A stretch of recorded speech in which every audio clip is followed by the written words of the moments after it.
পটুয়াখালীর গলাচিপায় বন বিভাগের অভিযানে ২৬ কচ্ছপসহ এক নারীকে আটক করেছে বন বিভাগের কর্মকর্তারা। বুধবার সকালে সুহুরি ব্রিজ সংলগ্ন এলাকায় এই অভিযান চালানো হয়। আটক তাপসী রানী রাঙ্গামালী উপজেলার বাহিরচর গ্রামের বাসিন্দা। তিনি কচ্ছপগুলো খুলনায় পাচারের উদ্দেশ্যে বহন করছিলেন।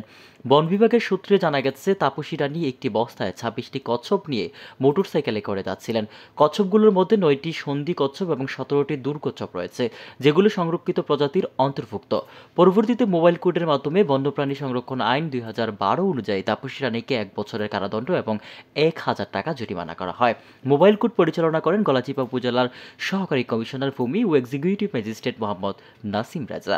অভিযানের নেতৃত্ব দেওয়া বন বিভাগের কর্মকর্তা মোহাম্মদ নাঈম হোসেন খান জানান, তাপসী রানী দীর্ঘদিন ধরে বন্যপ্রাণী পাচারের সঙ্গে জড়িত। উদ্ধার হওয়া কচ্ছপগুলো নিরাপদে রাবনাবাদ নদীতে অবমুক্ত করার প্রস্তুতি চলছে। এ বিষয়ে সহকারী কমিশনার ভূমি মোহাম্মদ নাসিম রাজা বলেন, বন্যপ্রাণী সংরক্ষণ ও পাচার রোধে তাদের অভিযান অব্যাহত থাকবে। সংরক্ষিত প্রজাতি রক্ষায় প্রয়োজনীয় ব্যবস্থা গ্রহণ করা হচ্ছে। গলাচিপা থেকে এম হান্নানের রিপোর্ট, আমার বার্তা।